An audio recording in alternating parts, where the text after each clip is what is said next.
All right, all right, all right, all right. Hey, everybody. Everybody's jumping in. This is the time. Everybody jumping in. Hey, guys, great to see you. Thank you so much for joining me. Mr. Stokes is in the house. Hey, Paul, how you going, man? Good to see you. David Garcia is joining us. Kyle from our head of operations. Nothing happens in Comet without Kyle. We're thrilled to have you here, man. Thank you so much for coming in. All right, guys, jumping in. Everybody's here. Shane's here. Ahmed's here. Nathan's here. Amazing. Darcy's jumping in. Super cool. Thank you, guys. Here we go. Kyle is in the house. We got everything working the way it should. So this is super cool. I'm actually not sure if we had that live thing just going on right now, but let's just make sure that we've got that happening with Zoom so we can have that training, GHL, email systems. We're going to do some basic stuff, some back to basics today. So, oh, I see. Okay. I can't, Mr. Kyle, I can't stream to YouTube, so I can't pop it into the schoolroom, but we will get that switched out. Actually, maybe I can change and get it onto YouTube with a different one. Let's see. Let's see if we can get this broadcasting live into Zoom. That would be a good start, I think. Let's see. All right, Mr. Kyle, I think we're going to have a live Zoom call and see how we can broadcast this straight into school as well. Let's see if it's going to run for me. First time streaming through to Zoom. Hey guys, thanks so much for joining me. We had a bit of a break last week. Mr. Kyle, I'm just going to drop this. I'm just going to drop this into our chat box here, and maybe you can share this link through to our school system. Hey Pete, good to see you. Hisham's here as well. Everybody's jumping in. Hey, thanks guys. We had a bit of a break last week with our training, but we're back to our regularly scheduled programming this week. Guys, this time really is all about you and what we can do together. So our goal here with Comet obviously is to help you guys in any way we can and put systems in place that you can duplicate, that you can use in your own business to help you grow. So please ask questions, jump in. Today, I'm going to talk about a few of the different changes that have happened in GHL, which is great. Is anybody here not using GHL, by the way, guys? Is everybody kind of using GHL to run their backbone? Is there any other systems that people are using at the moment, whether it's Keep or Zoho or any of those ones? Let me know if there are other systems that you guys are using. If everybody's GHL kind of focused, which I think most of our people are, then this is going to resonate with you guys. So let me share my screen. And again, the point of me saying this here, me too, Pete. The point of me saying this is that we want to run these trainings all the time, and we need you guys. We need your feedback. We need your input. What would you like to know? If there's things that we don't know, which there is plenty of those, we'll get an expert in. We'll bring somebody in who can help. So if there are things specifically that you want to know about that will help your business, let us know, and we will make sure that we have a training session specifically on that. So, like, guys, just take the chance right now in the chat. Let me know, is there something specifically that you wish you knew? You can say, if I knew this, I'd be able to move my business forward, in a leap. I'd be able to do this specifically. What would that thing be for you? If you had that magic wand, you say, if I could unlock this piece, then things would be different for me. Let us know, and we can organize for training sessions and experts and people to come in. Between Johan and myself, we've got a pretty good connection of people who know stuff. Yeah, Pete, I think that's Elon Musk, brother. So Elon with his Neuralink thing. I loved his commentary, which was the first one that went into a human being like not many weeks ago. And he's like, so far so good. It's like, cool, great. All right. That whole matrix learning thing, right? Like, it's plug it into the back of your head. Whoop, cool. Now I know stuff. That'd be amazing. But yeah, seriously, guys, if there's things that you feel would move your business forward, it might be, I want to get better at, I don't know, sales. I want to get better at offer creation. I need to get better at ads. I need to get better at team management, time management, all of that kind of stuff. Let us know, because again, we can tap into some experts that are out there. Mr. Kyle always constantly surprises me with the people that he's a friend of mine. I'm like, dude, the people this man knows is incredible. So we do have some access to resources for you. So guys, Johan's not with me this morning. He is on the way to an airport. I got back from an airport last night at about 1 a.m. So the frantic travel is ongoing, but somehow we make sure we don't cross over. So Johan's on planes today, me back on deck. So all is well. All right, let me get into this. Now that we've got everybody coming in, again, thanks so much for joining me. We're going to run these every week with a few exceptions, obviously, but this allows us to do the best thing that we can for you guys. So this week, we're going to talk about back to basics. So let me kick this off and get this full screen. Can you guys see my screen? Is that okay, Pete? Can you just give me a thumbs up? Because I can see your camera. Yeah, cool. Thanks, Ben. Cheers. All right. So let me get a bit of this going on. There we go. All right. So over the last few weeks, let me start here. Back to basics, part 1. We're going to run this a few times. Over the next coming weeks, we literally want to focus on some basic things that are fundamental. And what we know for sure is that these fundamentals, no matter how many times you hear them, it can be months or years since you've thought about them, and suddenly you're like, whoa, damn, I haven't done that, or I haven't been doing that. And it sometimes just takes a little reminder and one tiny change and things can happen for you. So we're going to do a couple of basic fundamental things that you can work on. All right. So let me just grab Kyle. I'm also going to make you, let's go. I'm also going to make you a co-host, bro, if that's okay. And you can help me out with people coming in and unmuting them and doing all that kind of stuff. Hey, Clinton's in the room. I haven't seen Clinton for ages. Hey, Clinton, good to see you, man. Thanks so much for jumping in. All right. Mr. Kyle is also now a co-host. Thank you, sir. Appreciate you, man. All right.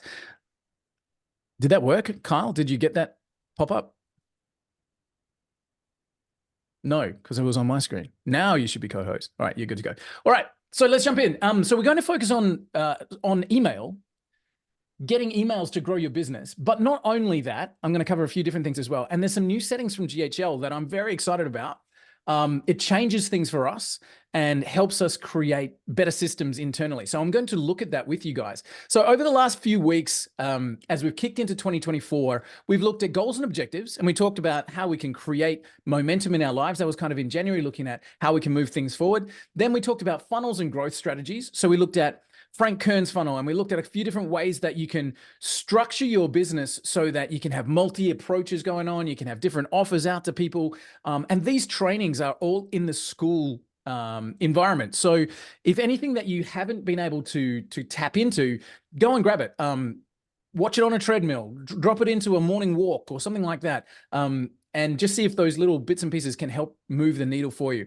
Then we looked at creating one-to-many sales. And that was a really amazing time. As we looked at that in February, we looked at how we could duplicate our time, how we could improve our processes, how we could use technology to help move the business forward using one-to-many, which has been super exciting.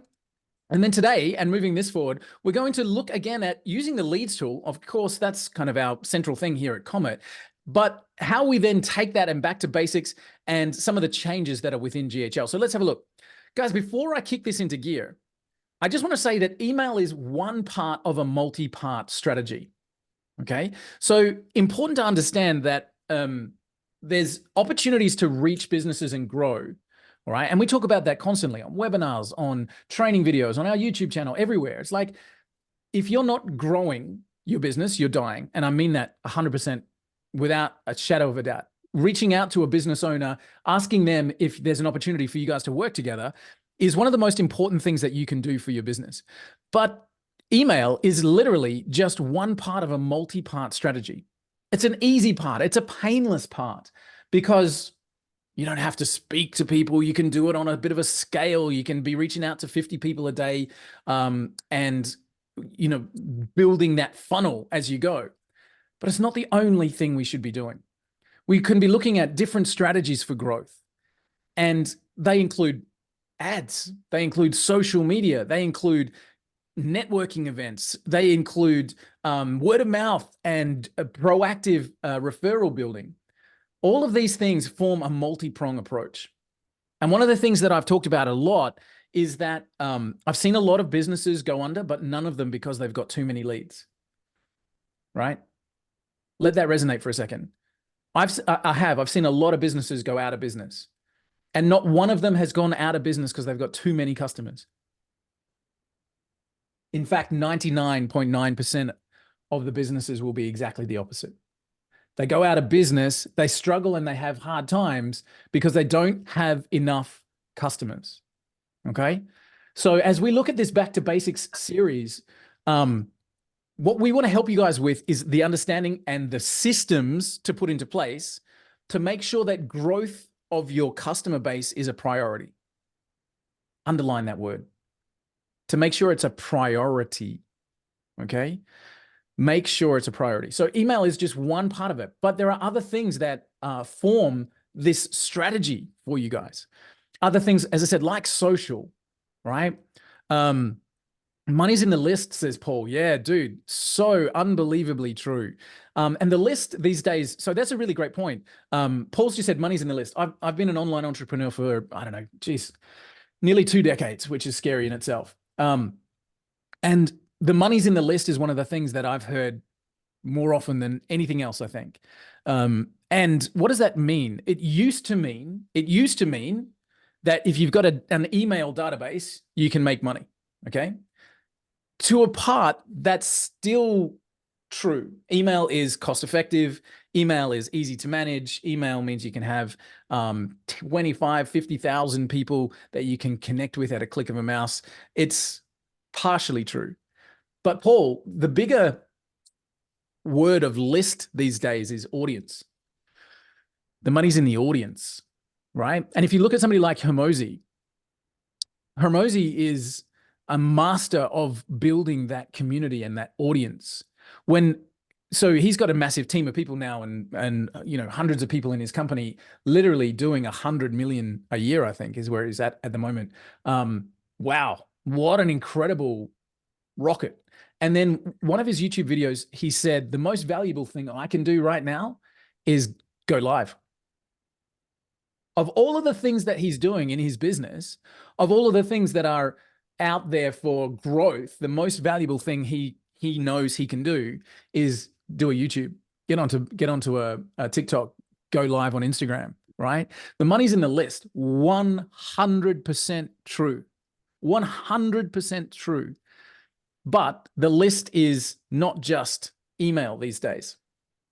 The list is your audience on Facebook, your followers on TikTok, your reach on Instagram. All right. And actually, just to focus on that just for one more second, we talked about a strategy that I like to call the treasure chest strategy a couple of weeks ago. And the treasure chest, try and say that quickly. The treasure chest strategy is not about pitching an offer in your approach, right? It's not about, hey, Mr. Business Owner, I've got this cool thing and I'd love to meet with you and talk about it. Because as good as you can be in that environment, it's really easy to say no to that, right? It's like, nah, man. I mean, even just this morning, it is 8:13 a.m. here in Australia as I'm recording this, as I'm speaking to you guys. I've already deleted probably 50 emails, right? My voicemail actually says, hi, this is Walt. I do not ever answer my phone. If you're a family member, send me, I will know who you are. Send me a text and let me know what you need. If you're not a family member, here's my support desk and I do not answer my phone. Why? Because it's the pitch, right? It's the pitch, always the pitch. My wife got off a plane last night. I was saying I got back from the airport at 1 o'clock from picking her up. She said the minute she stepped off the ground and, you know, phones off airplane mode and all that kind of stuff, the first message that came through was one of those awful scam messages. You know, it's the one where they pretend to be your kid. Hey, mom, I dropped my phone. It's wet. I've had to borrow somebody's phone. Can you reach me here? Right? Awful, freaking awful. Hate those. My kids and I have created a code word, by the way, which I suggest you guys do. Anytime that we're communicating on a number that's not ours, we use a code word. But my point being, it's still a pitch. No matter if it's a business pitch or if it's a scam, it's a pitch. And so the treasure chest strategy is removing the pitch. And it looks like this. Don't invite people to get onto a Zoom call with you and hear you pitch the latest and the greatest. Invite people to a community where other like-minded professionals are sharing great ideas and where you can use AI and outside experts to fill that pond with incredible material relevant to your specific audience, and then you can fish that pond all day, baby. All right. Ari Gulper talks about making this a one call, making the one call close. And his major strategy is that treasure chest strategy. It's like when I'm reaching out to somebody, don't reach out and say, hey, got this great thing, love to show you, got 10 minutes on a Zoom call? Right? Everybody's too busy. But hey, guys, putting together a community of like-minded agency owners who are going to be sharing strategies. We've got outside experts coming in, free to join at the moment. Love to see you there and get your contribution because I know you're an outstanding person in the space. Here's a link to join. No obligation to share, but come along and learn. Cool. Nothing for sale. But who are the people that respond to that? Your ideal audience, right? So your money's in the list, Paul. 100% true. And your list is now way, way, way, way, way broader than an @domain.com email address. It's one component. Your list is your Instagram following. Your list is your TikTok. Your list is your school or your community in GHL. Your list is your brand, right? And somebody defined this really well for me the other day, where they said your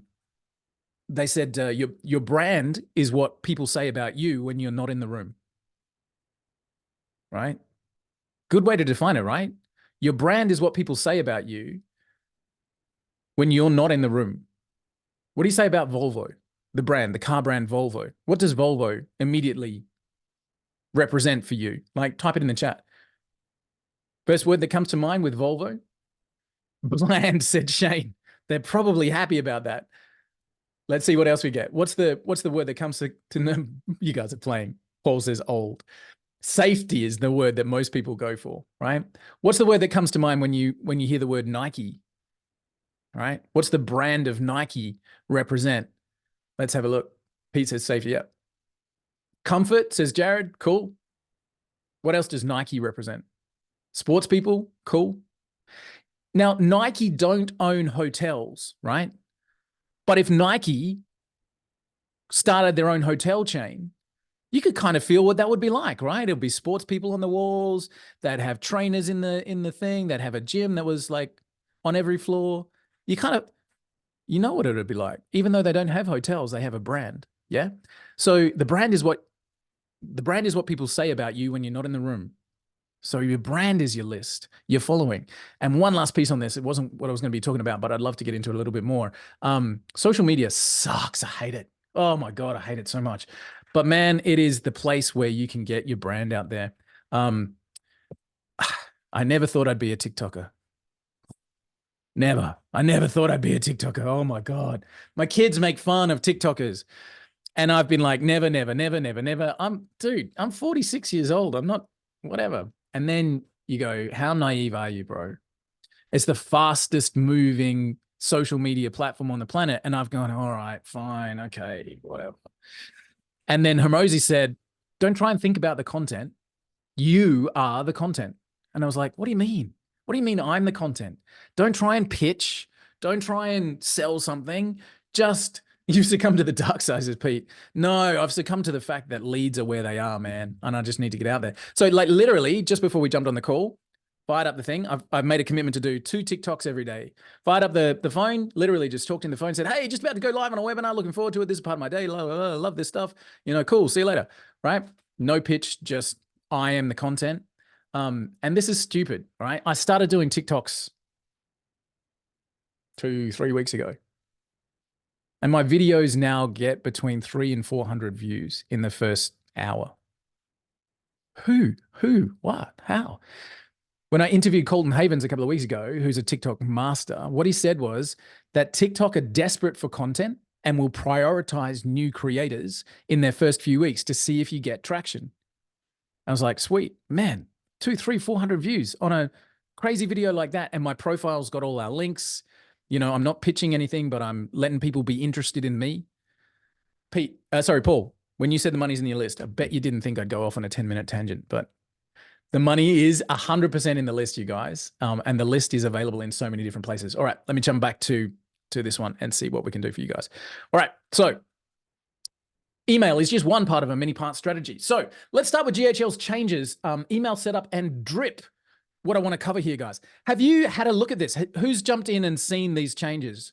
Who understands what's changed in the email setup side of things, who understands what's changed in the drip campaigns? Anyone? If not, I will jump in. No big jump up and downs. All right, cool. Let me start it off. So what's changed? Let's first of all have a look at email. So I'm going to come into our agency Comet account, and so this is our GHL, you guys. Right? You guys all know that. Split testing in workflows is huge. Clinton, yeah, absolutely.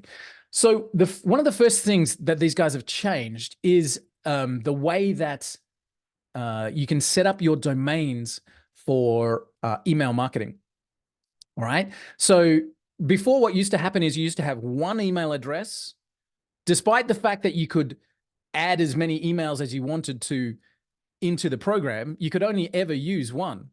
Right? So you could have 15 different email providers, but everything that was going out of the system was still through the one that you had selected as the default. So now let me switch over to our to a brand account here. All right. Now, if you come into settings and you go to email services, now you have to be on LC email for this to work. And I'm going to talk about this in just a second as well. So you have to be on LC email for this to be able to work. But now when you actually set up your domain, you have this domain configuration system here. Okay. So domain configuration.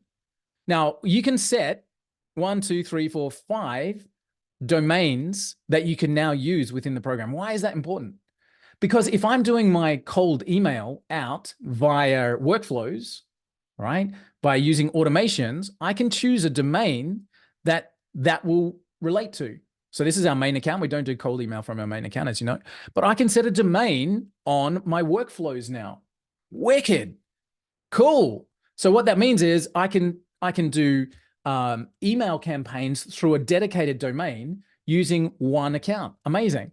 I can have one-to-one conversations. Now that's where you're going into the contacts area. So we go into contacts and we go, this person, I want to send them an email, whoever that might be. All right. That's what we mean with the one-to-one. So if I wanted to do that, it would use a different email if I set it up that way. All right. Kind of cool. So I've got the ability to do that on workflows. Okay. And I've got the ability to do that on one-on-ones. I can also do it on campaigns. Again, cool, right? So now if I'm doing a newsletter to my contact list out via the campaigns in the marketing system, I can choose a specific domain just for that. All right. And of course, I have bulk email. And this is what Sean Clark said when he released it. As you're building out cold email, this is your strategy for making sure that this is happening. Right? So you can have a dedicated domain on this account specifically for bulk email, and then one which of course is your default. So now I can have up to 5 domains in one account. What we used to have to do is run multiple different sub-accounts, okay? But now you can have up to 5 domains in one account. Now, what we teach, and somebody mentioned this in the chat just a few moments ago, what we teach, Mahir actually said, he talked about 30 emails using 10 domains, different tools between setting up the emails, train the emails for 14 days, and then can send thousands, right? So what we teach and what we've always taught since we opened is that you should send no more than 50 emails per domain per day. Cold emails.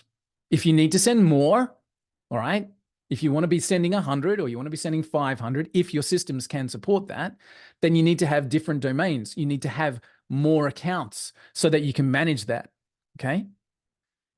Now, with this change, you can still have different sub-accounts. So if I wanted to run 50 emails per day, all right, if I wanted to run 50 emails per day, I could have 50 via workflows, 50 via campaigns, 50 via bulk emails in one account. So now I can have one sub-account, one connection to our leads tool, and I can run multiple domains through here, which is really cool. Guys, please, please, please, please, please, please, please hear me. As I said, email is one part of a multi-part strategy, okay? Please hear me. Please do not ever, ever, ever use your primary domain to do cold email marketing. Right? Because as much as we as much as we say you should be approaching, you should be doing all this kind of stuff, it's still unwelcome. Right? You can work your subject lines, you can read cold email manifesto, you can really personalize your approaches, you can do all the right things, but it's still unwelcome. Right? Which means that you've got a high chance of the person on the other end of that line going, report spam. Right? Now, again, you're going to do that.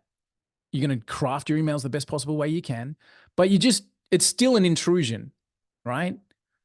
Like I said before, I don't pick up my phone, but how many of you guys, when you get a marketing message, either via text or email or whatever, how many of you have this reaction? Ugh, get out of my inbox, get off my phone. What are you bothering me for? Right?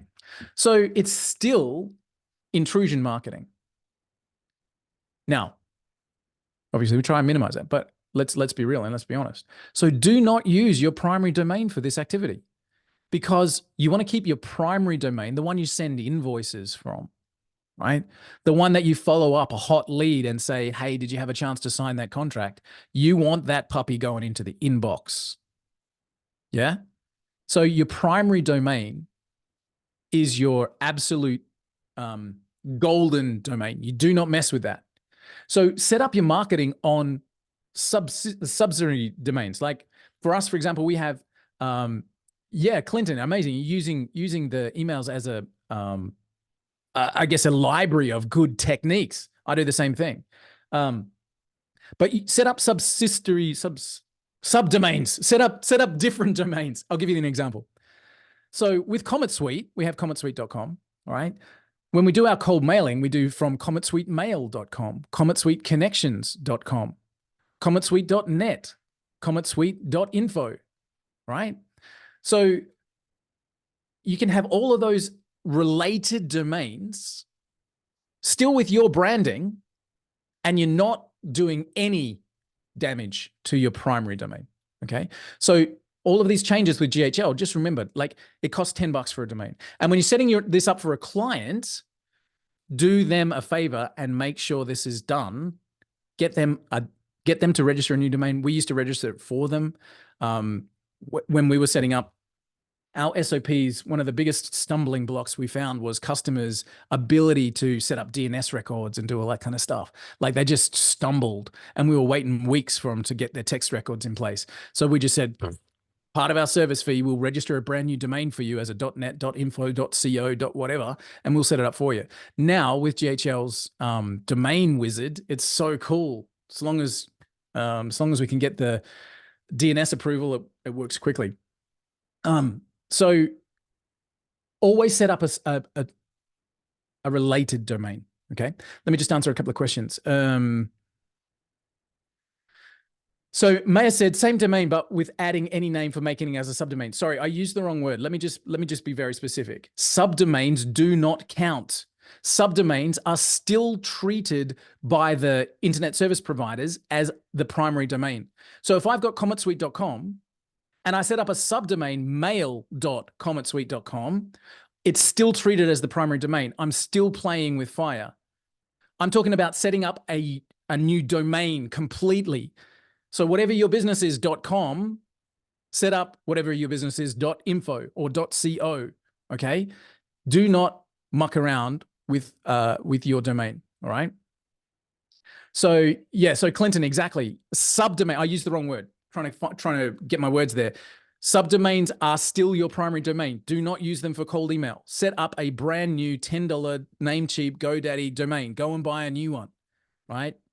That's the way to do your cold email. So the other thing, guys, is everyone clear on that, by the way?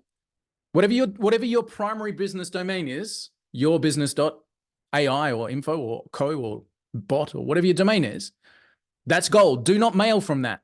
Go and buy a new domain, spend the $10 and do that for your clients as well. Yeah. Okay.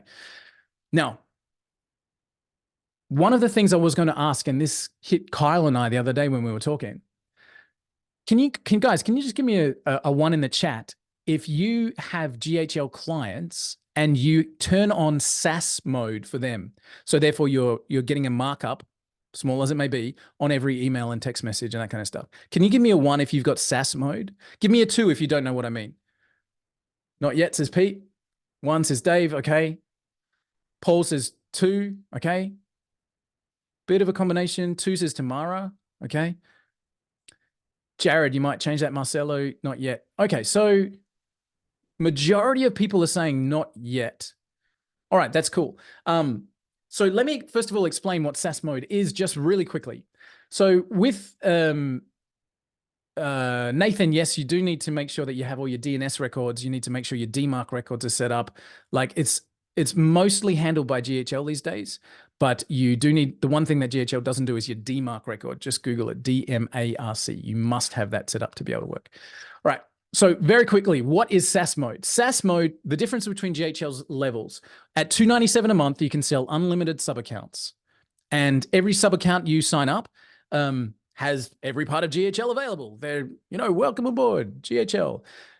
The difference with SaaS mode, if I just come over to my agency view and I'll share screen and talk to you guys. I'll do this real quick because there's a lot of training from GHL themselves on this. What is SaaS mode? All right, we get into here. So SaaS mode allows you to do a couple of different things. First of all, it allows you to create different plans with, let me just do this quickly. All right. Right, okay. With different inclusions in those plans. Let me keep going. This is the bit I'm looking for. Right.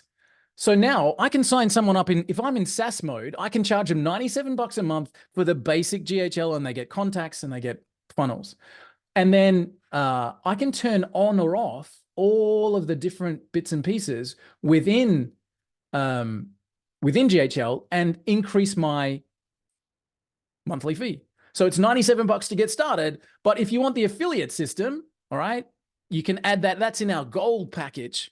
All right. And you want you want communities and you want the blogs program. That's in our platinum package. You want to be able to turn on websites and whatever. So you can literally configure what people get access to, and you can charge them more as a result. So the difference between standard mode and SaaS mode here is that you can have different configurations of GHL. You can turn off a whole bunch of stuff, which actually is good, especially for overwhelm. Anybody been overwhelmed by GHL? Everyone. All right. Imagine your customers are the same, right? So you can turn off a whole bunch of stuff. And that's great. That means that they only see what you want them to see. They have access to only what you want them to have access to. Really, really cool. All right. So that's part 1 of SaaS mode.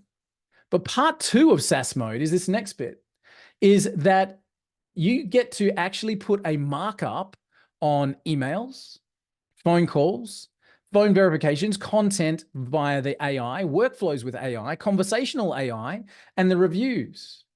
Okay. So why is that good? So let's see if we can walk this through. Imagine that you make, let's see if we can pick some numbers here. Imagine that you make 2 cents markup on every email sent by your client. Doesn't sound like much, does it?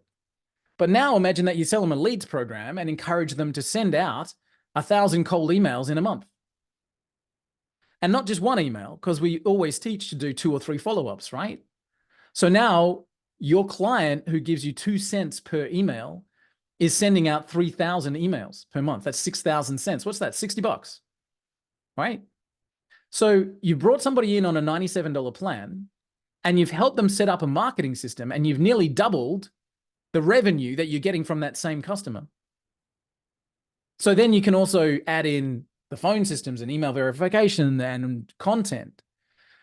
But can you see how those 2 things work super well together? Is that you can actually give someone a leads program and encourage them and help them get it set up. You can set it up with them and for them. And then every time they're doing your marketing, your cash register is ringing. Okay. Now, obviously, you're going to share that with your clients. So one of our guys here said, we're not going to pass on the markup. That's completely up to you. Make sure you charge well for it, though, because it's something that we really need to be aware of, because it can add up really quickly, right? So SaaS mode has those 2 main things about it. SaaS mode has balloons. How about that? If I do double thumbs up, I think I get fireworks. Let me see. No, only thumbs up. So SaaS mode has those 2 things. Number 1, that you can configure the different areas of the program and you can charge more for it. Number two, you can make a little markup, a little margin on every single piece of the program. Okay. So you can set up your margin right here. So you can say, okay, let's go at 1.5 or 2 times. Okay. Let's go all the way up here. Okay. So you can really mark up your emails. Now, of course, they're not only just going to be sending cold emails, are they? They're going to also be sending follow-up emails and invoices and workflows and newsletters and all that kind of stuff. So SaaS mode can be a massively profitable way of you adding additional revenue for your existing subscribers. Okay. So again, just as a thought. All right. So what we're talking about is the fact that GHL have made these changes that you can now have these multiple domains. The other change that they've made is drip mode within your automations themselves. So the way that we used to teach is we used to say, and Pete, I can see your message there. I'll just come back to it in just a sec. We used to teach, add all your leads to the system in bulk. All right. And then go and get like one set at a time, add 100 to a list, put it in bulk mode and spread it out. But now we can do all of that inside of the workflows themselves.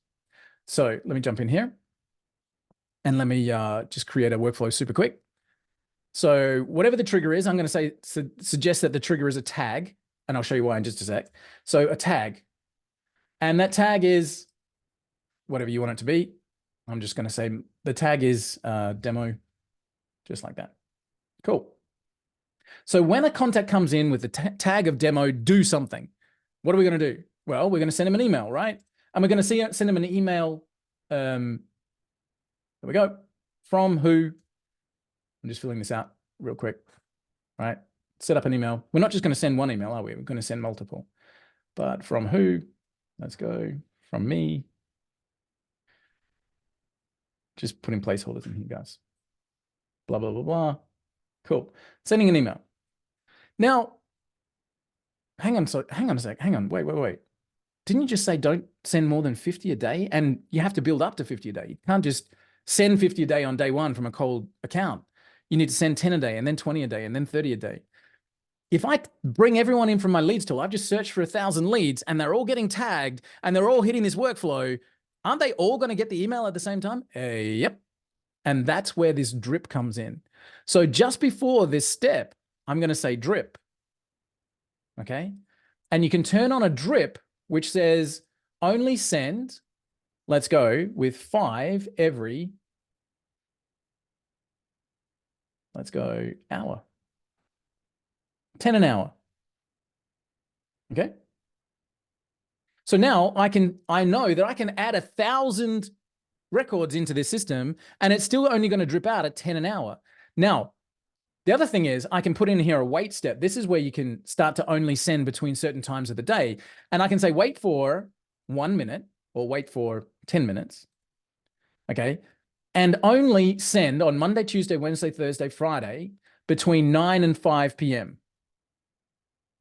Now, what that means is I'm going to have 1,000 people come into my system. It's going to drip them through, okay, at this pace. But it's only going to send those emails at the time of the day that I say. So again, in other words, what we're talking about is that I can now control the speed of my emails directly from this workflow, which is good. Why? Because now I can run my searches for the leads, and in 20 minutes, I can do my whole month worth of searches, okay? I can add them all into my CRM, and the CRM will just drip those out all day, every day for the next month. And I don't need to be managing that. Now, the reason I said that I wanted to put that in with a trigger as a tag is because, as we know within our leads tool, I can set the tag on the way in. Let me just get logged in. So I'm doing a search, okay, and I've got all my campaigns here, and I can set in my settings here a specific tag on this campaign. And that tag might be, as we just set up, demo. Okay. Now, again, think about what we've just done. We've created a workflow that is dripped out step by step when a contact tag of demo is added. Cool. Now, in my leads tool, I've set up that anybody I add to this campaign has got that tag on their way in to GHL. What does that mean? I search, select, add to GHL and forget about it, because now it will take that tag, automatically add it to the outbound email system, automatically be dripping that out all day, every day. Guys, does that make sense? Let me come and read some of these questions because I can see a whole bunch of people jumping in there. Okay. So guys, hopefully that makes sense. Now with drip mode in automations and with bulk email and workflow domains within GHL, you have a really simple tool to do this for yourself and set this up for your clients and profit from it. Because if you turn on SaaS mode, you can add additional revenue by creating this for your clients. Every time an email sends, your cash register rings. Okay. Now, if you're making, let's keep the numbers simple. If you're making $30 per thousand, right? $30 per thousand. And switching from standard GHL mode to SaaS GHL mode is going to cost you $200 a month, right? There's my balloons again. $200 a month. Okay. So how many clients do I need paying me an extra $30 a month for that to be a non-issue? 8, right? 7. If I got 7 clients paying me $30 a month, my upgrade fee of the extra money to get to SaaS mode is covered. Okay. So just think about it in terms of, can I use this as a way of making money? I can use the leads tagged, an automated email system. I can put a markup on those emails and I can make money every time it's being sent out. Is that cool? I can help my client attract their new clients, their new business, and I can profit by every time they use it. Pretty sweet, right? So that's the way of working. All right, guys, let me just go back through some questions. Sorry, I've been monologuing. Let me just see. So Marcelo says, do you suggest the new domain be used as a main domain and subdomains be created for GHL, or only use subdomains for workflows and cold email, for example, just to be clear? Marcelo, let me come back to that. So Marcelo's asking, do I suggest using subdomains for workflows and all that kind of stuff? Let's be really, really, really, really, really specific. Do not send any cold email marketing on your main domain under any circumstances. Any circumstances. Do not use a subdomain for it. Do not put it into an automated cold email marketing. Do not use your primary domain for any marketing messages. Okay. How should we set up those different domains in our settings? Again, we come down to settings. We go to email services, and here we go. Click here, the dedicated domains, and it's in domain configuration. You've got one default dedicated domain, which is for your, like, if I don't select anything else, it's going to send by that. That should be your primary domain. Bulk email, brand new domain, not a subdomain, a brand new domain with a different payment at GoDaddy, your different cost. It's going to cost you $10, a new domain. Okay. Campaigns, you should have maybe a newsletter subdomain here. Okay, one-to-one can be your main domain. And workflows, here's an important question. Are you using workflows to send out to existing subscribers, or are you using workflows to send out to cold prospects? And you might say both. You might say both. I'm using them for both. Great. In that case, still set up a brand new subdomain to do all your marketing from. Still do it. Still set up a brand new subdomain for your brand new marketing. And again, using Comet as an example, we have cometsuite.com. We have our Comet Suite subdomain, sub account. Okay. But we have 3 different sub accounts that are marketing only. All right. We do all our marketing from different accounts because of this, because we want to make sure that only marketing email gets sent from a brand new domain. We never, never, never, never send marketing email messages out to using our primary. Okay. Hopefully that's helpful. Pete says help. Pete, do you want to unmute, mate? I'm happy to help where I can. Hi, well, that comment was actually about the the GHL part. Okay. Have I It helped? was yes. Is your notepad full of stuff? Have you got it written down? Don't good man. Well done. Good man.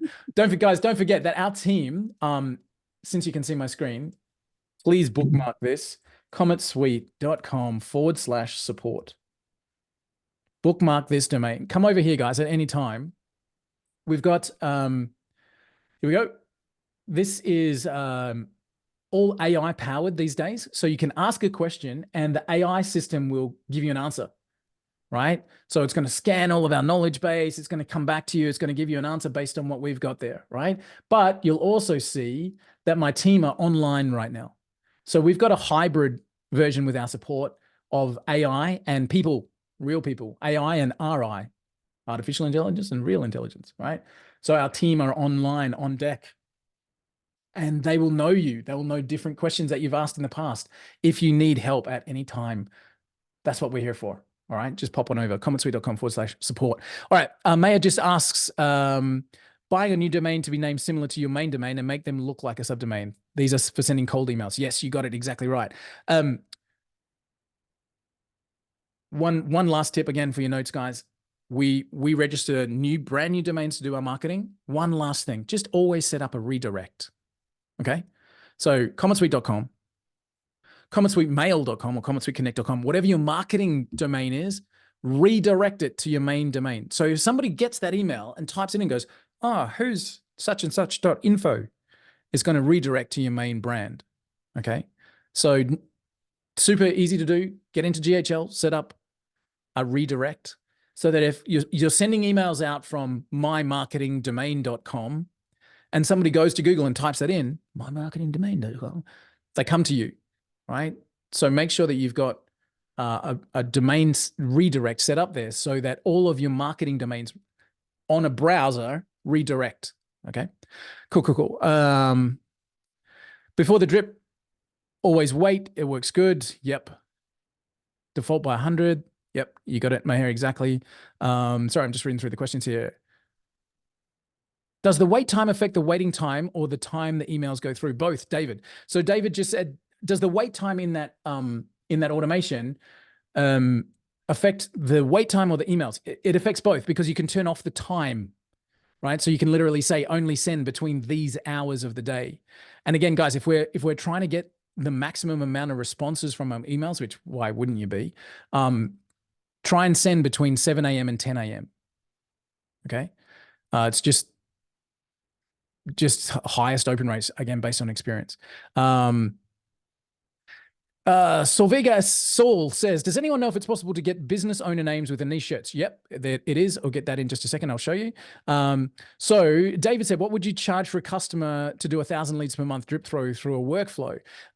Your pricing is your pricing. We charge $297 for a 500 credit package these days.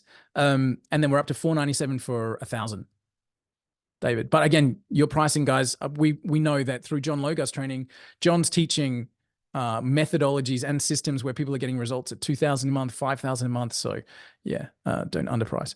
Where do we add the marketing domain in high level in the domain tab? Good question. So you first need to be on LC emails, guys. So you need to be connected to the LC email system. Am I sharing the screen? Yes, I am. And then in the let me go back to White Label Suite. So I've got some records there. In the sub account that you're talking about, come down to settings, come to email services. Okay. And then make sure you've got your LC email set up and click on dedicated domain and IP over here. And then up here, it is the domain configuration where you can set all that up.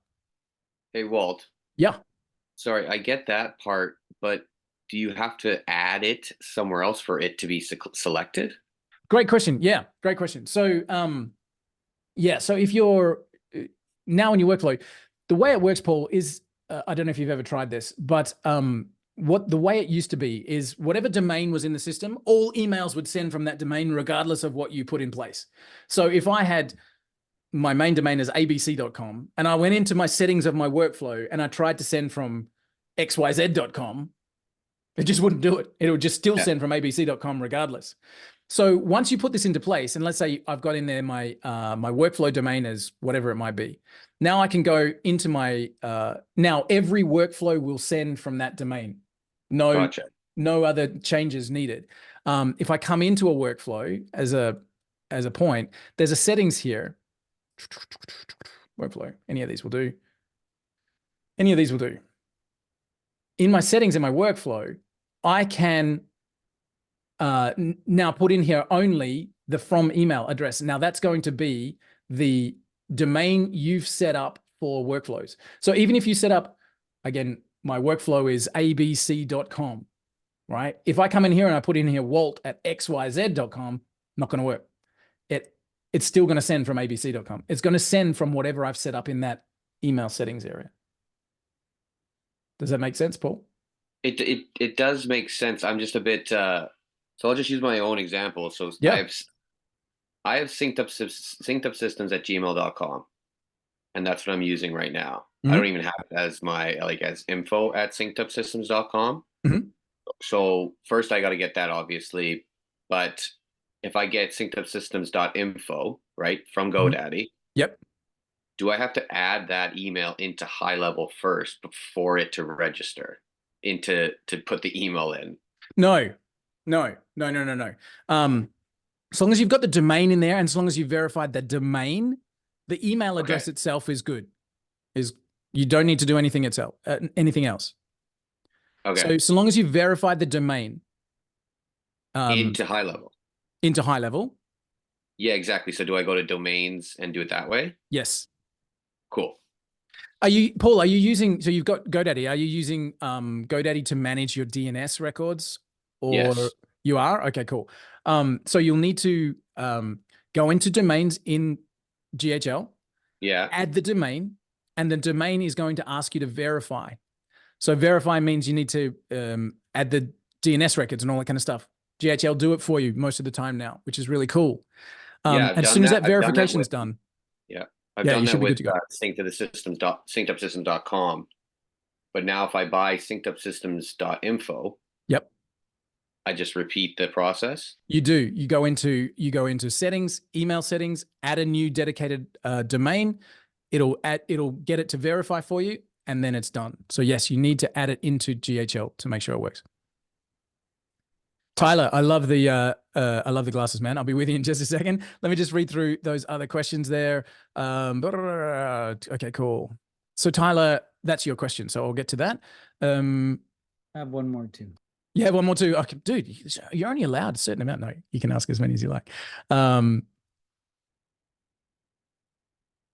So Marcelo asked a great question, and Tyler, I'm going to come to you. So Marcelo asked a question. GHL is marketed as an all-in-one solution. How do I cover that when it comes to charging for emails?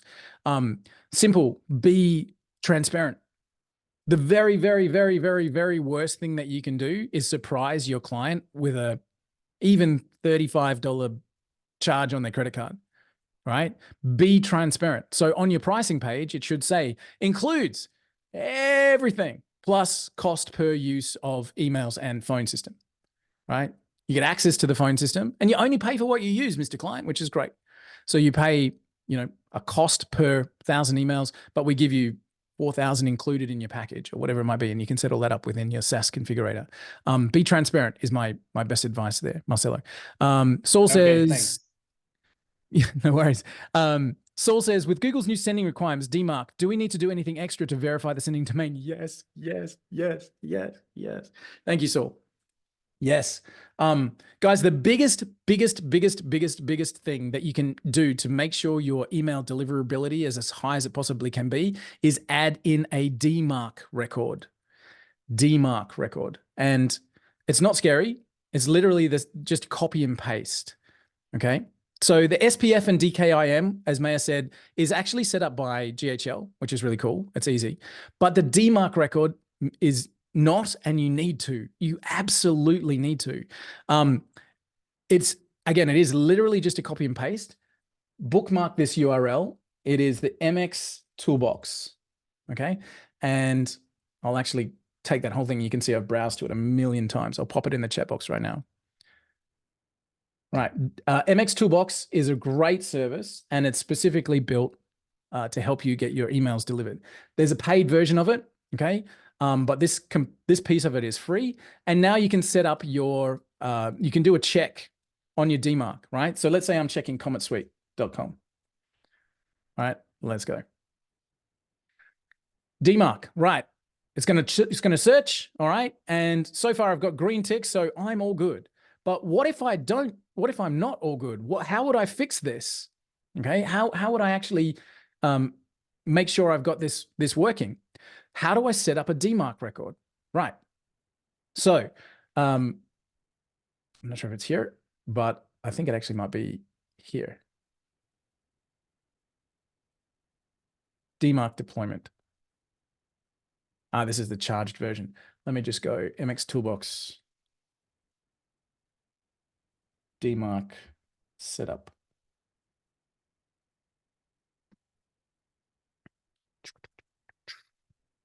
How to set up, there you go. Let me pop this one here for you too. Okay, so DMARC is literally copy and paste. And if I pop open Cloudflare, I'll show you what I mean. Wherever, so Paul was just saying he manages his DNS records via GoDaddy. It's the same thing in GoDaddy. You just need to go into your DNS records. And I'm going to need to come over here. All right. Let's grab one of these. Okay, DNS.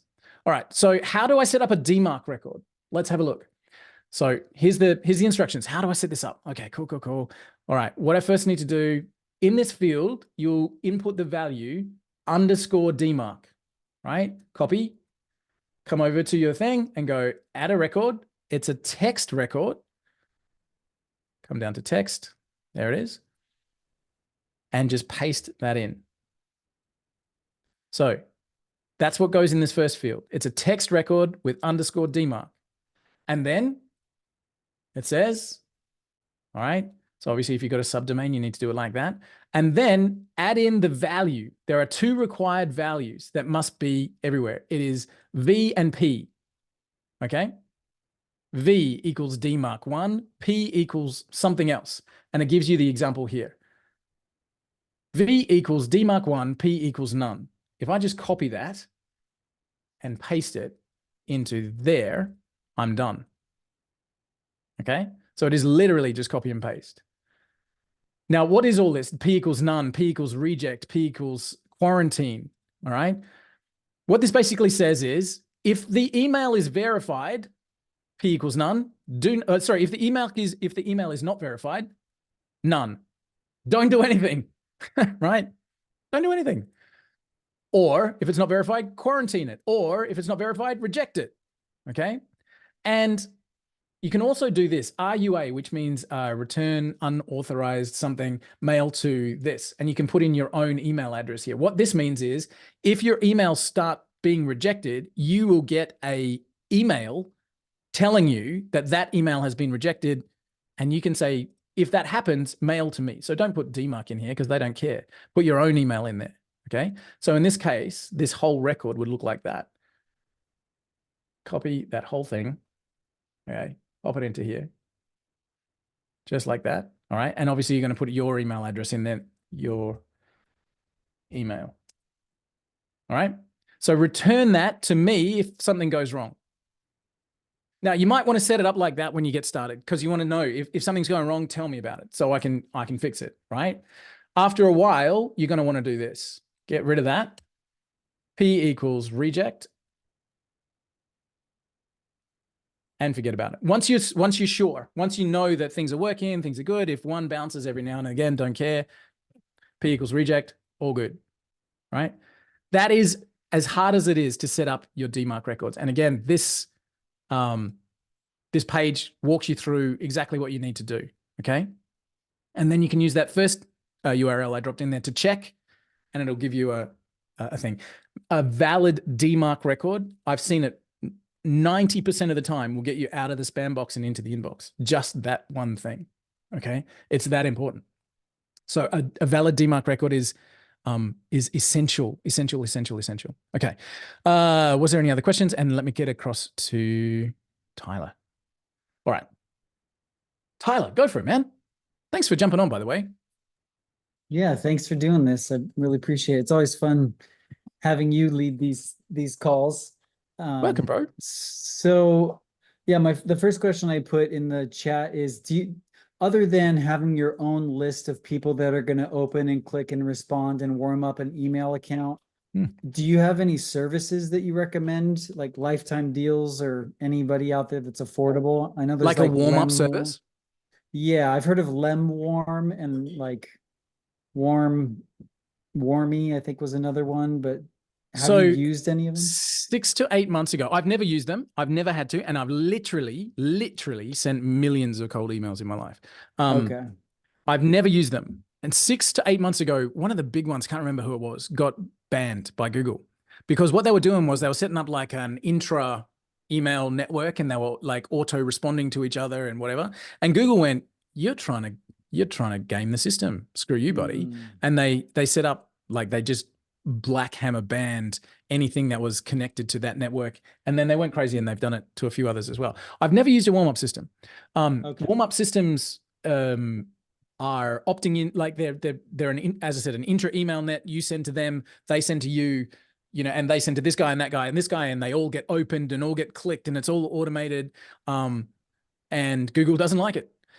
One of the best trainings was by Chase, and what he talked about, this is 3 or 4 years ago, Chase from GHL, he talked about cold email, and he said, if you're starting off a new domain, go and actually sign up for a couple of newsletters, like go and sign up for 10 different newsletters. And when you get a newsletter, respond to it, like have a thing. Again, I've never done that either. It's good advice, but I've never done that. How have I warmed up an email address? By using it. And what I mean by that is if you get a brand new email address, a brand new domain, and you get your 1,000 leads and you hit send, chances are you're going to get blacklisted and you've just wasted your time and money. Because that's not how businesses start. So how do businesses start? Brand new account right now, today. I sent 10 emails today. I sent it to my, I don't know, if I'm starting a brand new business, I'm sending to my branding guy, my sister to tell him I just started, and my, neighbor down the road, and this guy, my accountant. So, I send 10 emails. And what we talk about is to warm up your email account by using it slowly at the beginning. Send in your first week no more than 10 per day. So frustrating. So frustrating. I want to conquer the world. You got to get systems in place. You got to get a whole bunch of stuff going on. It's going to be worth the time. Week 1, 10 a day. I kind of fudge that and I go up to about 15 or 20 because I'm impatient, but don't go any more than that. So let's say we're saying 20. Week 2, send no more than 30 per day. Week 3, send no more than 40 per day. So week 4, send no more than 50 per day, right? And once you get to 50 per day, you can just maintain that forever and ever and ever. And again, spread it out over the day. Use the drip feature to spread it out over a period of time. So we're literally sending 2 an hour for 5 hours. Yeah. And again, this is just using the email system to be good. And the thing that ISPs look for in relation to, is this a real email address or not, is communication. Okay. So if somebody responds to a cold email with anything, dialogue with them. All right. Now they might come back. Let's go with the positive and go, hey, Tyler, sounds great. Tell me a little bit more about this. Cool. Let me send you some info. Like, try and extend the conversation when you're getting started. Do you prefer it by email, or do you want me to drop you a message? I prefer it by email. Okay. Is this the best address? Yes, it is. Now I've got 5 messages where one could have done, but it's just to warm up that email address, right? Now we send them some info and we've got a warm contact. Now, what if somebody tells you to rack off? Right? You send out a cold email and you get a response that's completely rude and obnoxious, and they say, don't ever contact me again, you son of a whatever. Respond. Yeah. Respond and say, hey, so sorry, didn't mean to offend you, just thought we might be of service. Won't email you again. Is that okay? Get them to respond again. Like, ISPs are looking for dialogue, right? So any chance you get to dialogue with a cold email, take it. And the more that you use this account, 10 a day in the first week, 20 a day, 30, 40, building it up, you'll then have, after 4 weeks, you'll have an asset that you can continually use forever and ever and ever and ever and ever without a blink. But if you jump in and jam it with 1,000 on day one, you're done. You might not be done on day one, but you will be done. Don't waste your time. And again, warm-up services, I've only ever used Activity to do it myself. Yeah. Okay, that definitely helps and clarifies a few things. My sort of follow-up question is, I have a cold sequence. There's just like 3 emails and in the workflows, and I have a new sending account. This is for a client of mine. And so their main domain is ushempbrokerage.com. And then I bought thehempbrokerage.com. Perfect. And so my cold emails are going from there. However, what is your take on the fact that within the automations, I have multiple automations set up? If somebody signs up on a form or all the other ways that they could get into an automation, if that email isn't warmed up yet and emails are still, I'm finding, are going to spam, like, what is your take on having a cold sequence within all the other sequences? And the cold emails I'm finding are ruining my reputation for the whole thing. Yeah. So somebody asked me before, when I used to talk about creating a brand new sub account in GHL, sending from that sub account, sending using a cold email domain. Somebody said, but what happens on responses and replies and all that kind of stuff? So first of all, if they're opting into a form, so you're using the hemp brokerage as your marketing domain, if they opt into a form, that form should be on your primary account. So the confirmation should then go from US brokerage. It should go from the primary. The confirmation should go from the primary. Only the cold email itself goes from the marketing. In terms of getting out of spam, again, make sure DMARC records are all set up and done. Make sure you're watching your spam words and spam counts. Something that's underutilized is spam checkers and that kind of stuff. Like, put your copy into the spam checkers, because you might find that changing 1 to 10 words might actually help with your deliverability as well. And there's a training I've done as well on adding words. And I know David Stone was on that call, where we actually attended a call from an email marketing expert who charges $5,000 to deliver this message: add more text to your disclaimer. What?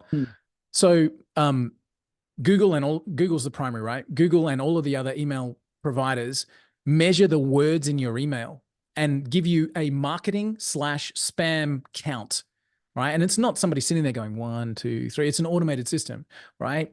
If your email is 70% marketing, which is the very nature of what we do, right? It's like, hey, buy my thing. This is great. We thought we'd do this, and we've got a special offer. All of this stuff is going to trigger a marketing/spam flag. So how do we get around that?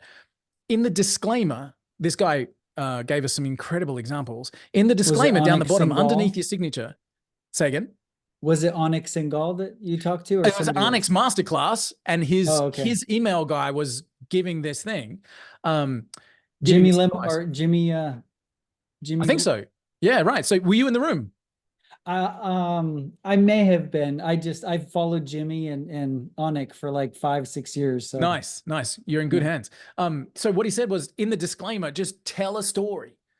2,000, 5,000 characters and words about rubbish, right? And I've seen some incredible funny ones. It's like, after the signature, after the opt-out, it's the disclaimer. Our legal team have recommended that we put this on every single email. So if you're the kind of person that reads disclaimers, have fun, buckle in and strap down, because what we're about to cover is all kinds of things from the history of Star Wars right through to how we got to the political environment that we're in right now. And just use ChatGPT, write a funny story about how kittens and giraffes rarely impact email deliverability. And like the best one I've ever seen was I'm saying from experience, they talked about Star Wars, they talked about their pets, they talked about, and they, like, halfway through this disclaimer, was like, I can't believe you're still reading this. Right. Clearly you need more entertainment in your life or something like that. And it was just like thousands of words in this disclaimer. Interesting. Why?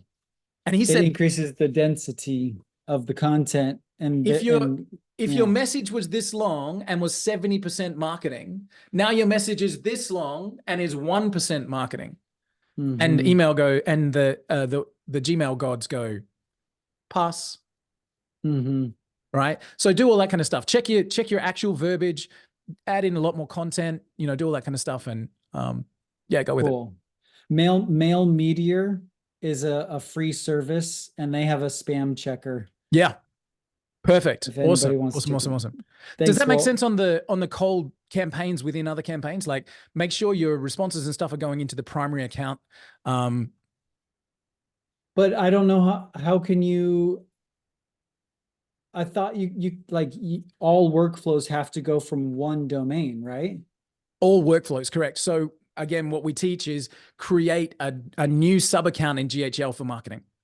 And use the automations to link the two. So if they're opting into a form, that form should be on the primary account. Makes sense. That's an easy one. But what if you want to take them out of a cold approach if they've clicked or if they've replied? Again, use the workflows and the API connections to do it. So the trigger is when they click, the action is fire a webhook. The webhook is for the other account and moves that contact from the cold account into the warm account and do all your replies and stuff from there. When you say account, do you literally mean like another sub account? I literally mean another sub account. Oh, okay.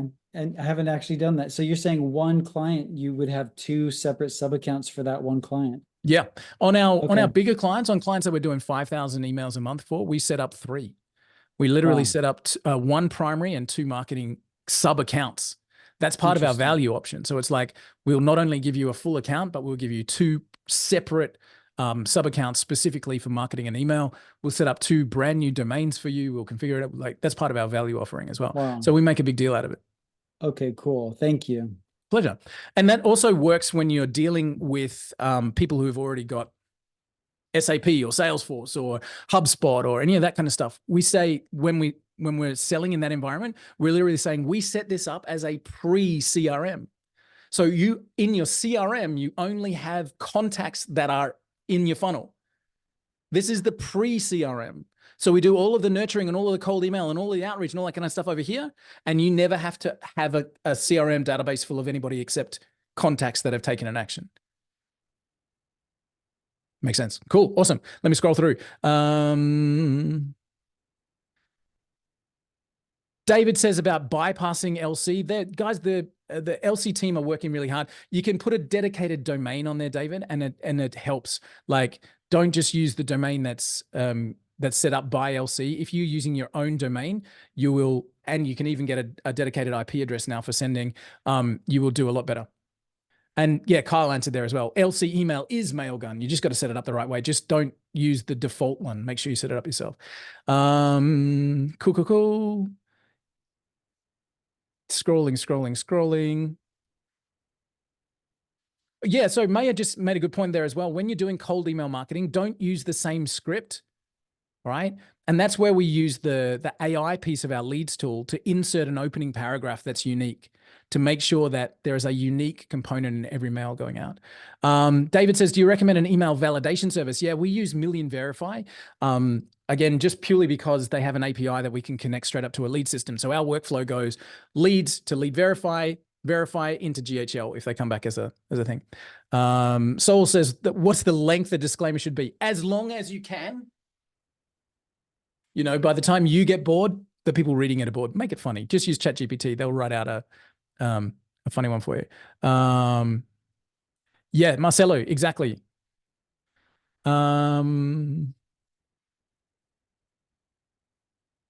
Yeah, great question. So Jared said, what if we have a business name like crazydigital.com.au where we host the website? This is your primary, okay? So this is what Tyler was just saying about his client. Can we then use a domain for email, crazydigitalleads.com.au? So instead of crazydigital.com.au, can we use crazydigitalleads.com.au? Does it have to be the same? Absolutely not. As in absolutely not. It doesn't have to be the same. So again, from our perspective, we have cometsuite.com, but we do all of our emails from cometsuitemail.com, cometsuiteconnections.com, cometsuite.info, cometsuite.co, right? So we add to the domain, we add like words to it, whatever, and then we just set up a redirect. So if somebody types in cometsuite.co, they're going to come to cometsuite.com. So in your example, Jared, set up crazydigital.com.au and do all your marketing from crazydigitalleads.com.au or crazydigitalpartners.com.au or crazydigital.org or .net or .info and just redirect. Yeah, cool. Kyle's got you. Okay, guys, hopefully that's helpful. I'm so glad you guys are interacting. This makes things a lot easier and a lot less me monologuing, which is cool. I just wanted to cover a couple of last things here. So systems over goals. Systems over goals.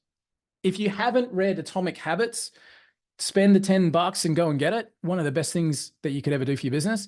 What he talks about is that we can all set a goal. Let's say our goal is, I'm going to contact I'm going to do it. I'm going to contact 1,000 businesses this month, right? Now, that's a good goal, but if you don't have the systems to back it up, you're not going to hit it, right? Systems over goals.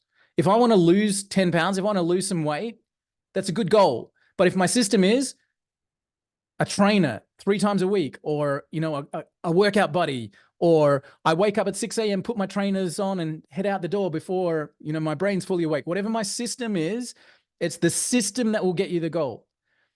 Of all of the words that I've come to value in my entrepreneurial journey, systems is the one. It's also the one that pisses me off the most, because it's like, oh, systems again.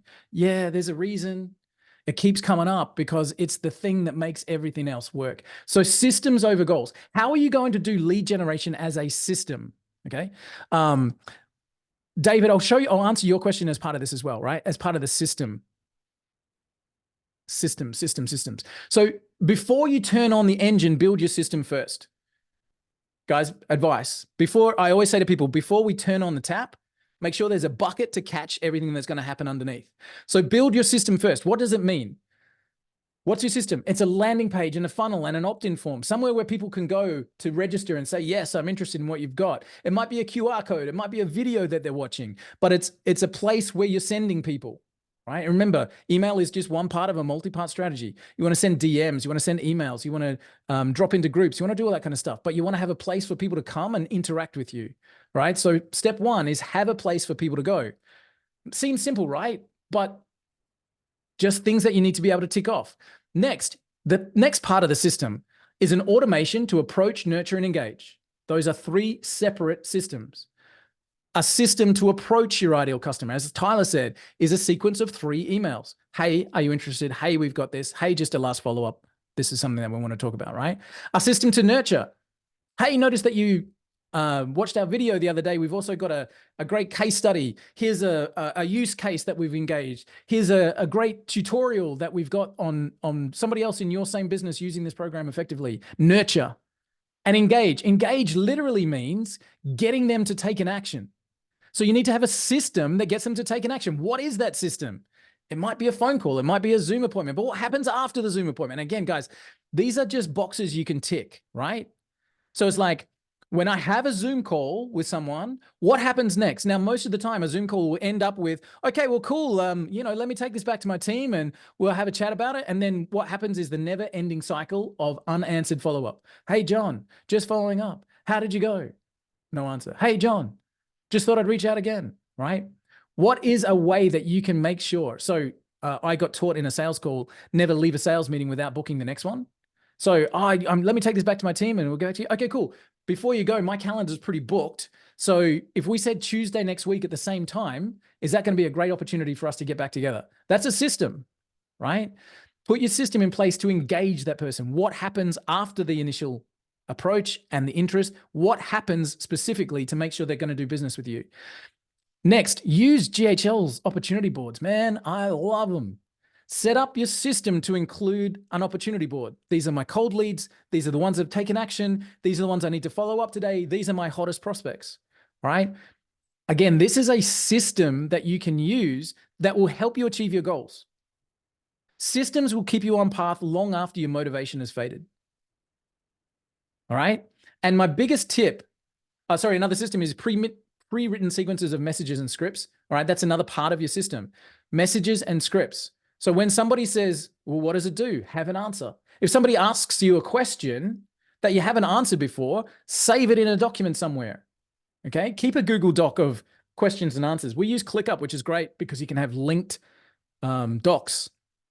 So we've got one doc that's got all the questions, and when somebody says something, they can find the answer. Why is that important? Because of this next part. If you if you do this, guys, by the way, if you do this, if you use an opportunity board, if you've got your automations in place, if you've got your pre-written sequences, when you're doing direct messages on Facebook, you've got it all pre-written, all right? If you use this as a system, it gets to be run without you. All right, and I'll talk about that in just a second. So your system then is define your customers and split test 2 audiences. Lawyers in Alabama versus architects in Alabama, and split test who you're getting a better result from. And then just keep running multiple audiences to find the ones that are your best case scenario. Oh, architects seem to respond better. Great. Now let's split test architects versus accountants. Okay, architects are still the winners. Let's split test architects versus private schools. Oh, wait, private schools are better than architects. Split test, split test, split test, split test. Every single chance you get, run a test. And if you keep coming back to the fact that this one audience is your best effort ever, great. Start split testing subject lines and stuff. Just keep testing because you're going to get better every time. So your system, define your customers. Step 1, guys, write this down. Define my customer.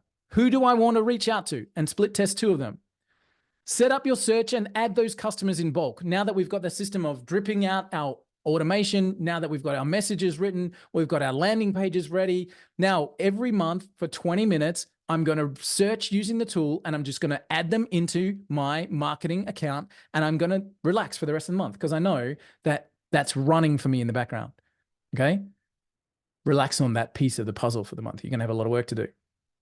Tag your leads, auto add them to that dripped automation. So that's what I was saying. Set up your system to add the leads, and then that tag adds them to an automated automation. The tag adds them to an automated system, right? Make life easy in follow-up emails, voice calls, and social messages. Okay. Make life easy. Why is that part of my system? Hang on. Making life easy. Why is that on the board? Guys, please listen. You'll only ever do something repeatedly if it's easy. You might do hard things once or twice, but you must make it easy for yourself. So make things like emails easy. Have them in a doc that you can copy and paste and you don't have to think about. Make voice calls easy. Pre-record a voicemail that is the right tonation, the right message. You might have to do it 5, 6, 10 times, right? But once you got it, you can just drop it into an automation and send it out to people, right? Make your social messages templated, okay? So you don't have to think when somebody says, but how does it work when I do this, this, and this? You just go, oh, copy, paste. My business partner, Johan, has a Rolodex of responses. He used to, 3 years ago when we started, he used to ask me everything. It drove me up the wall. Like, Walt, what would I say here? Walt, what do I say here? Walt, what should I reply here? Walt, what should I reply here? And it was so annoying, actually, to be honest. It was so annoying. And then he showed me, because I said to him, dude, you are driving me crazy. Don't you know this stuff? And he said, let me show you what I know. And he opened up this document of responses. He said, this is what I know. And every time you answer me, I add to it. I never got frustrated a day after that because now he doesn't ask me anything. Maybe once in like a month, he asks me something, but he's got it all. It's like, oh, somebody said this. Make it easy for yourself so that when somebody says a comment, I can respond. Yeah. So make life easy. And then that last point, outsource this ASAP. Once you can put this into a process that says, I search, they do this, the responses are this is what I do, then you can give it to somebody else and you can focus on what's important, which is speaking to clients. All right. Or if that's not your job in the business, do that. Right. This was a gift to me from Johan. You have magic in you. Whatever is your magic, do that. Right. And get somebody else to do work the system, turn the wheel. You build the machine, right? And then somebody else turns the wheel for you. That's what's called being a business owner. Outsource this ASAP. Make lead generation a priority in your business. Yeah? You will thank me for it and get somebody else to turn the wheel, right? Again, I told you this was back to basics. So your next steps, create a fast checklist for making lead generation a priority each month. Are my emails ready? Yes. Is my calendar ready? Yes. Is my target audience defined? Have I got my offer? Cool. Make your own checklist. These are the things I need to make sure. Right. Day 1, month 1, tick, tick, tick, tick, tick. Oh, haven't done that. Tick. Okay, great. Checklist, finished. Next, make the most important meeting you have on the first of the month to kickstart the months ahead with your leads and funnels. Literally a non-negotiable meeting every single month with yourself that looks like either one of two things. Number one, me going into my leads tool, adding all my leads, sending them over to my CRM, going into my Facebook ads manager, making sure my ads are set up, going over to Google, doing this, laying out, make that the most important meeting that you ever have. Now that's option one. Option two is get my person, my VA, and say, are you ready to go? Have you got your leads? Have you got your things? Everything good? Make it the most important meeting that you ever run. And it's non-negotiable. You do not move it, okay? Except for family. And then turn your own specific steps into a guideline that anyone can follow. If you guys can do this, you will be miles ahead. And then share this with your clients and help them do it too. Why? Because now when they get this working, every email they send is making you money if you're on that SaaS plan, right? Or if not, their business is growing and guess what? You're their best friend. So create this for you. This is your next steps. Create a checklist for getting going. Put a meeting in your calendar to kick off your lead gen every single month. Turn your own steps into a guidebook that will work whether you're there or not. And then share this with your clients. Okay. All right. Nathan, you're welcome, man. All right. So cool. Let me just scroll questions, guys. I know that I'm half an hour over. Hopefully it's been valuable for you. Let's go. So Brady said, is there an advantage using G Suite emails? Yeah, the G Suite or Microsoft Outlook have limits of X amount of thousands per day, but your domain still is primary. You need to make sure that it's keyed up. You can use G Suite emails. You can use Microsoft Outlook as your email thing. Lots of people do. It's not as push button easy to set up inside of GHL. But it's good. It works if you have the knowledge and skills. Yeah, absolutely. Jared got the answer about the book, which is cool. Maya says, how many people do you think we need to start an agency and do all these things? Systems, meetings, design, scripts, support, offers a home office, and many other things. Maya, an impossible question to answer accurately. I'm going to give you the best answer I got. When you get started and you got no money, it's you do everything. You do everything as much as you can. You are running 1,000,000 miles an hour, and that's part of the life you sign up for as an entrepreneur. Literally make your first client pay you in advance, get $1,000 in your pocket and get a VA before you ever think you could ever need it. Because it will be the best thing you ever do in your business. How many people does it take to change a light bulb? Seems like a funny question, right? Your business will grow in accordance with your revenue, and your team will grow as a result of that. And again, if I can give you a piece of advice, it will be this. One person doing one job is 10 times more effective, right, than one person doing like 1,000 different jobs. So if you've got one person in charge of your lead gen, that's their job. Right? One person in charge of support, that's their job. One person in charge of web page setup and whatever, that's their job. And if you only have sporadic times that you need that work done, get a service like Level 9 VAs, and they have a piecemeal arrangement where you can say, I just need a website built. Cool. Or you can go to Upwork, or if you just need piecemeal, you can get it done. At some point, you're going to say, it's costing me more to do contractor than it would have to someone who's full time. Let's get them on board. Like Kyle and I just said about an ads manager. You know, we had an agency doing that for us to the point where, you know, we could probably get that in house now and save ourselves some money. And they're dedicated to it. They're doing it 40 hours a week. Cool. All right. Jared, outsourcing is the best. 100%. Hire the doers and focus on your magic. Kyle, that's my new t-shirt, brother. Thank you. Hey, yeah, guys. So Jared's just dropped me a private message. Jared Holmes from Boulder Digital is one of our superstar people in our white label suite and Comet Suite world. He's doing amazing things and kicking incredible goals. You can reach out to Jared in any of the Facebook groups if you need help getting stuff set up. Jared's a great person for it. Yep. So Kyle's dropped our support disc in there. Focus on your magic, guys. Paul, do you have training to get VAs or a website? Actually, that's a great question, Paul.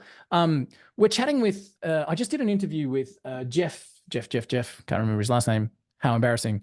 Jeff Evans, who runs an incredible VA service over in the Philippines, GHL trained, incredible guy. We'll get him in talking about hiring VAs and doing that kind of stuff. We also have done a lot of work with the guys from Level 9. First met them at a GHL event. They have an amazing system. So if we want to get some training on how to use VAs effectively and get them in, we'll bring these guys in. Robert, what is the first thing your VA is going to do for you? Great question. So let's wrap up this thing on today with that question. So the first time I hired a VA, my life changed. I was doing everything. I was running websites. I was writing copy. I was answering support tickets. I was doing crazy stuff. And we ran a launch. There was just literally me and my programming team, and that was it.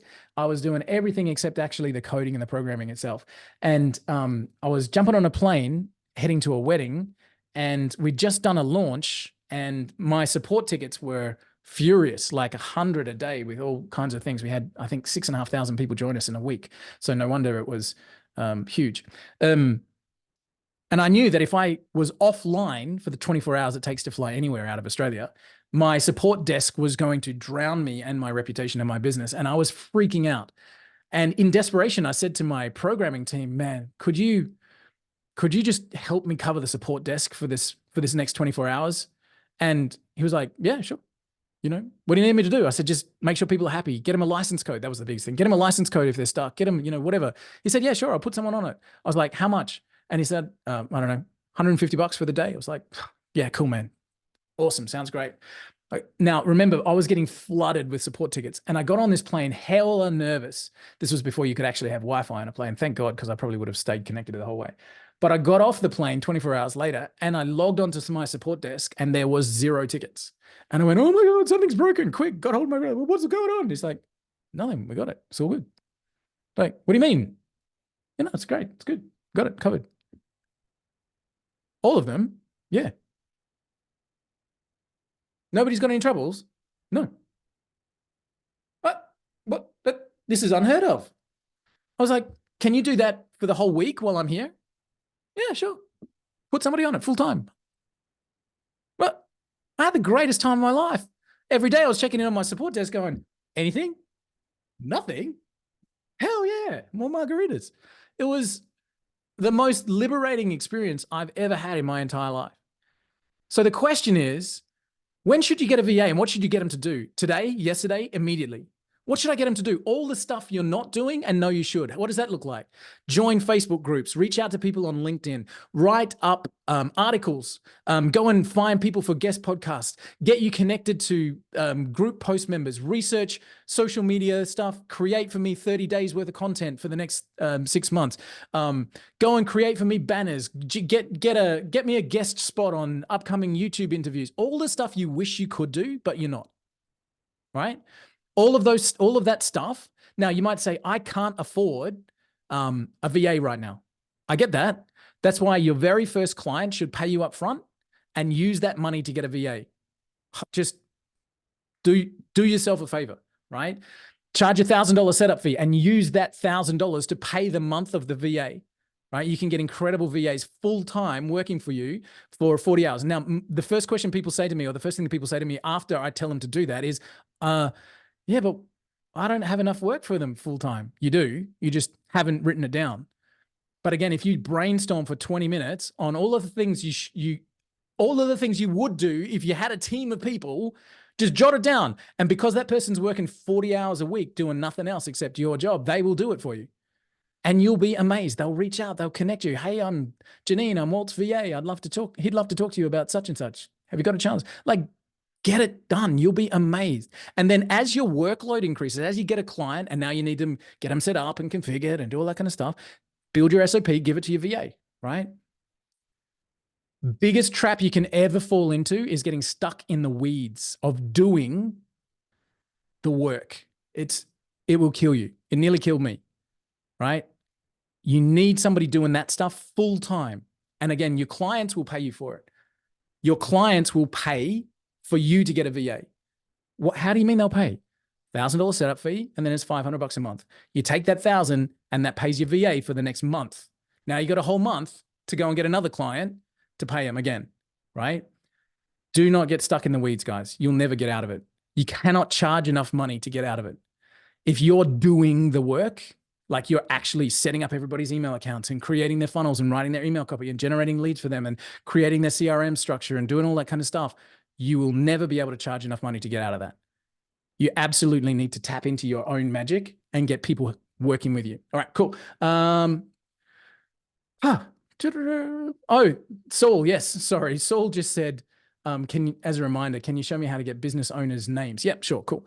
Let me do that. So let me come across to our leads program. Sorry, Saul, I did say I was going to cover that with you. All right, so, oh, and by the way, I also said, how do I get the unique opening paragraph into my GHL? How do I get that AI system to actually write for me that unique paragraph, and how do I get it into GHL? So first things first, you can run the AI and you get the summary. You can run the AI and get that introductory paragraph, okay? And you can change that however you want to. So if this is too wordy or it doesn't really sound like you can come to integrations. You can change the voice that you use in that AI introduction, okay? So you could say reply with a humorous opening paragraph, all right? Making a personal comment about something unique about their business. Like, you can change this to be however you want it to be, okay? So now we've got the AI has run and done this first introductory paragraph. How does that now come across into my GHL account? So what happens is, just make sure I'm connected to the right account. Let's change this and send it to my demo. Where's my demo? Demo company, there it is, okay. So all my connections now are going to go into demo company. So now I've got this and I've got this introductory paragraph, all right? And now I want to send this over to my CRM system, just like that. What happens is over in the CRM, let's go, it puts that into a custom field. All right, so demo company.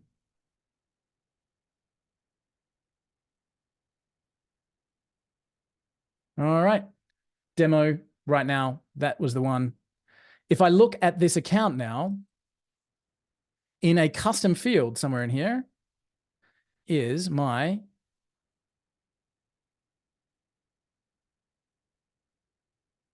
there it is, intro by AI.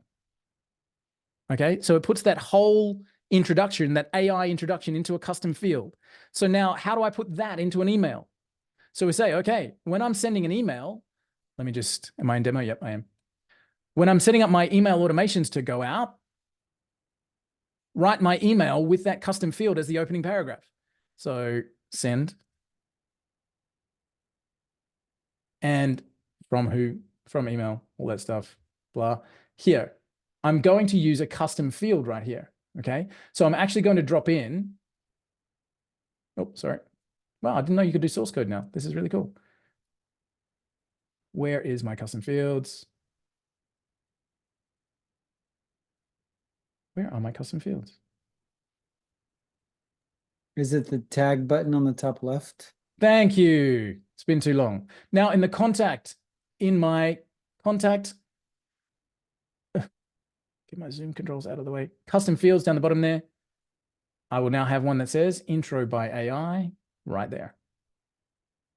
Okay, so now I've run my search. I've got a unique opening paragraph that I can insert into every email en masse. Sweet. How do I find business owners' names? All right. So one of the things when you're searching is that you'll see the contacts. Now, if we find their position, we'll have it there, right? So I can see that this is a mortgage broker. I can start to see what their position are if we've got it, okay? If we don't have it, then it won't pull it up. But I can do something like that. So I can actually find, I can come in here and filter and say where the position is founder, okay? Or director, or owner, or co-founder. Okay, so I can set up my filters to bring in, all right, edit this up. Only the ones, there we go, that match. There we go. So now I've got my founders. I've got founders. Great. I've got founders. I've only got founders. I've only got founders. So I can use my company search and filters to get close. Now, the other thing is I can use my people search to do a better job. So if I'm looking for business owners of a particular type of company, I can use my people search effectively. So I can come in here and I can say, founder of a real estate company in Seattle.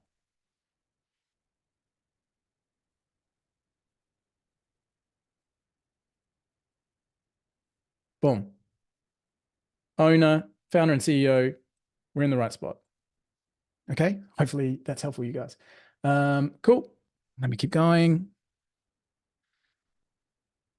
How much costs a VA? Anywhere between 600 and 1,000 per month for a full-time person. Saul, hopefully that's good. Paul says, can you get VAs to do cold calls? It's a really high-level skill. There's actually some great training that's been done at the moment using AI outbound calling systems, which is going to be hella more cost-effective than a VA, and it's really super exciting. So we'll get into that in a sec. All right, guys, I'm over time, but hopefully this has been a valuable session for you guys. Amazing. Tyler, you can ask as many questions as you like, man. Go for it. Okay, thanks. It won't take long, but I also wanted to point out there's a really cool AI cold calling like software that just came out. It's called Sell Me That Pen or something. Nice. And you can get it on AppSumo, and it basically will guide you through a discovery or sales call, and it will detect what you're saying. It will determine if you're talking too much, if you're not asking the right questions, and it will prompt you as you're on the call. And it plugs in with Zoom and Google Meet. Wow, It's look called at like Sell Me That Pen or something. Yeah. But my question is, okay, this is like AI sales coaching. It's not doing the outbound calling for you, but it's telling you how your pitch is going. It's like coaching as you do it. That's really nice. Yeah, exactly. And then you can listen to the calls afterwards, and it will tell you where you need to improve. I picked up Fluence, whoever it was that dropped this in the group the other day. Fluence outbound calling is freaking unbelievable. Unfortunately, their pricing is $100,000. Oh boy. I actually still think it's worth it. But yeah, until we come up with a different way of doing it than spending $100,000. Yeah, we'll get there. So my existing client, which is US Hemp Brokerage, is there it is. Is using Google Suite to just send out their day-to-day emails. Cool. And I initially set up their sending account with just the root domain, or sorry, the subdomain mail.ushempbrokerage. But then I added that second one as the marketing, thehempbrokerage.com. So my question is, if they have DMARC records set up in Google Suite for the root domain, is that going to apply to the subdomain mail dot, or do I have to do that as well? No, it'll work for mail. It'll work for the subdomain. It'll work. I actually, it will work, but I'm freaky when it comes to DMARC. I literally set up the subdomain as well. I set up everything with DMARC. Like, I think if you go into my account, there's like 7,000 different variations of a DMARC record because it's the thing that makes the biggest difference. So yeah, it does cover it, but I still set it up myself as well. Okay. And then I think Kyle kind of already mentioned this, but if I did a quick, I did a test. Let me see here. Where was it? I did a test here, and it's showing 3 errors and 8 warnings. Like, I thought this was already set up properly weeks and weeks ago, but is this, did I not like add it correctly? I did it as a text record, but this is saying MX not no record found. Yeah. Yeah, you need to go back and triple check. Like, sometimes for some reason it just starts giving you an error and you're like, but everything's correct. there's a space at the end of the record, or there's a full stop where Okay. there shouldn't be, or anything like that. Like it's freaky. In terms of subdomains on things, guys, I know way too long, right? This training, but in terms of subdomains, why do we use mail.domain as our thing rather than just setting it up on the main domain? Purely for the understanding that if you want to use an actual email inbox, as in if you're going to use that marketing domain to also have an inbox, then you should have the inbox, like you go into Google Suite and you connect it all, connect the Google inbox to the domain, and then use the mail dot connection via LC email, because you can only have one MX record connected. So it's either MX records for sending with LC email, or it's MX records for Google Suite. That's why we use the subdomain, and that's why they recommend it like that. If you're never going to use an inbox, as in I'm never going to actually set up an inbox for my marketing domain, then you can set everything on the main domain and just use the built-in Gmail inbox. The built-in GHL inbox to run everything. Like if you're never actually going to log in and send a one-on-one email from, whatever, and have a email sense and all that kind of stuff, if you're never going to run an inbox, you don't need to set it up on a subdomain. But if you are, then mail.the domain is the best way to go. Cool, Jared. Awesome. Guys, thank you so much. I had that last slide that I will just put up as we wrap. What can we do to help? What can we do to help you guys? What are the things that are going to move the needle for you? So during this call, we had a pop-up that said, hey, we'd love to get more training on outsourcing. Cool. Yeah, let's get the guys in. Let's get Joe Rare from Level 9 in. Let's get the team in and see what we can do, Jeff, and talk about outsourcing. What else can we do? What are the things that you need to level up? Let our team know. And if you're watching this on a recording, drop over to commentsuite.com/support and just say training request. Please, can we get training on this? And again, guys, I love bringing in experts and learning from them. I will sit here with a notepad. So there will be plenty of things that I'm not able to speak about, but I would love to get an expert in. So if you need something, let us know. Pete, you're welcome. Guys, thank you so much for jumping on with me. I know we've been here for a couple of hours. I hope it's been valuable. Take this away with you, all right? Don't leave this call without something to show for it, okay?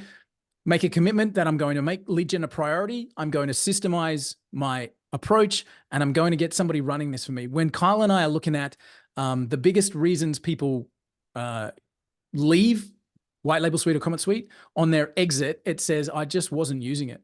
And yet the people who are using it are dropping us off testimonials every single day. So what does that tell us? If you use it, things happen. So make your lead gen a priority. And again, email is just one part of a multi-part strategy, but take this away with you. Get a system in place to make your lead generation something that you prioritize, and get somebody else to turn the wheel for you once you've built it, right? But make it a priority, and make it a priority for your customers as well, because that's what they're really looking for you for. All right. Thank you, guys. Appreciate you. Have a great week and a week ahead, and I'll see you on our next call. Thanks, everyone.